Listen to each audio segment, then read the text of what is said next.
अजून एक महत्त्वाची बातमी, विधान परिषदेचे विरोधी पक्षनेते अंबादास दानवे यांचं 5 दिवसांकरता निलंबन करण्यात आलेलं आहे। काल सभागृहामध्ये झालेल्या शिवीगाळ प्रकरणासंदर्भात अंबादास दानवेंचं निलंबन झालंय।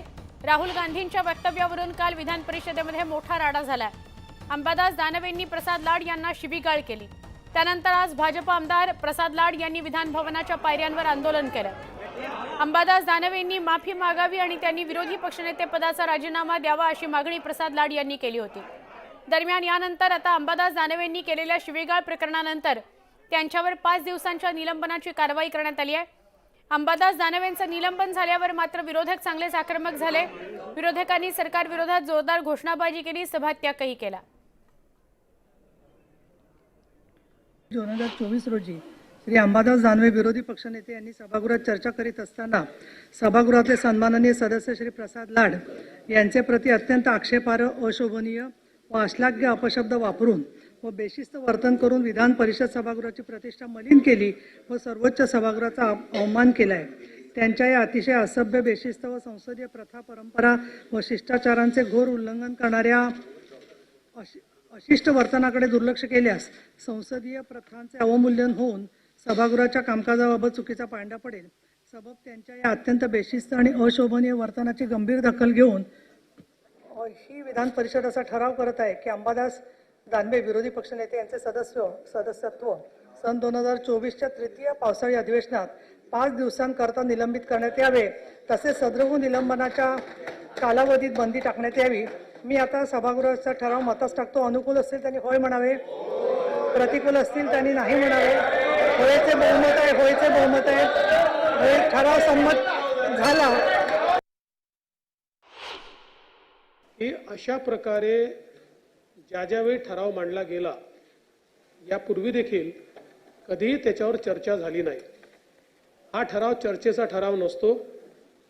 या ठरावावर आपण मतदान घेतो, त्याप्रमाणे आपण मतदान घेतलेलं आहे आणि जी काही कारवाई नियमानुसार झाली पाहिजे त्या नियमानुसारच ही कारवाई या ठिकाणी झालेली आहे। त्यामुळे हा जो काही आग्रह दुराग्रह विरोधी पक्षाचा होता तो पूर्णपणे चुकीचा आणि नियमबाह्य होता, हे देखील या ठिकाणी रेकॉर्डवर असलं पाहिजे। अशा प्रकारच्या ठरावावर यापूर्वी कधीही चर्चा झालेली नाही। अशा ठरावावर कधी चर्चा होत नाही। अशा ठरावावर यापूर्वी कधी चर्चा झालेली नाही। अशा ठरावावर कधी चर्चा होत नाही। चुकीचा पायंडा नको या ठिकाणी, अशी चर्चा होत। मी उपसभापती आहे, महिलाही आहे।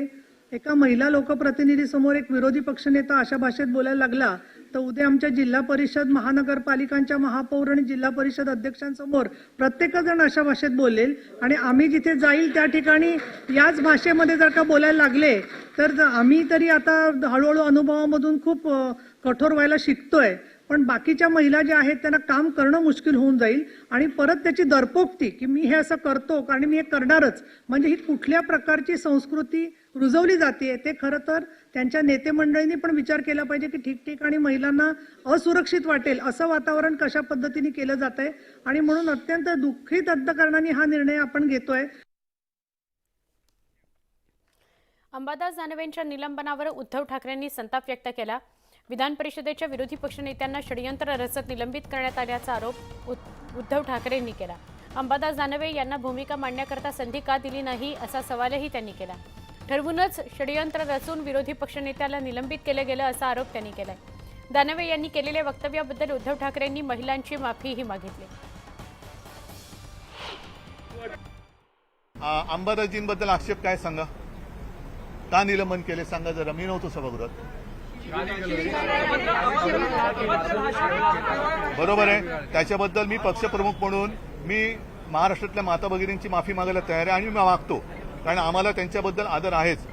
मग लोकसभा प्रचाराच्या दरम्यान सुधीर मुनगंटीवाराने त्यांच्या म्हणजे मोदीजींच्या सभेत, कदाचित मोदीजी व्यासपीठावर नसतील पण बहीण भावाच्या नात्याबद्दल जे अभद्र वक्तव्य केलं होतं त्याच्याबद्दल कोण माफी मागणार आहे? त्यांच्याच मध्ये बसलेले ते सत्तार त्यांनी सुप्रिया सुळेंना कॅमेऱ्यासमोर शिवी दिली होती। हा माता भगिनींचा अपमान नाही? निलंबन करायचं की नाही करायचं हा निर्णयाचा अधिकार हा अध्यक्ष महोदय किंवा सभापतींचा असतो, पण त्याच्यासाठी एकतर्फी निर्णय एका कोणाकडनं तरी मागणी झाली म्हणून निर्णय घेतला, हे लोकशाहीला घातक आहे, लोकशाहीला मारक आहे आणि हा लोकशाही विरोधी निर्णय. खरं म्हणजे अंबादासनं सुद्धा बाजू मांडू देण्याची एक वेळ द्यायला पाहिजे होती, ती दिली गेली नाही. आमच्याकडनं कोणालाही बोलू दिलं गेलं नाही आणि जणू काही सगळं ठरवूनच हे षडयंत्र रचून विरोधी पक्षनेत्याला निलंबित केलं गेलंय. हे असं कदाचित महाराष्ट्रातल्या इतिहासामध्ये पहिल्या प्रथम झालं असेल.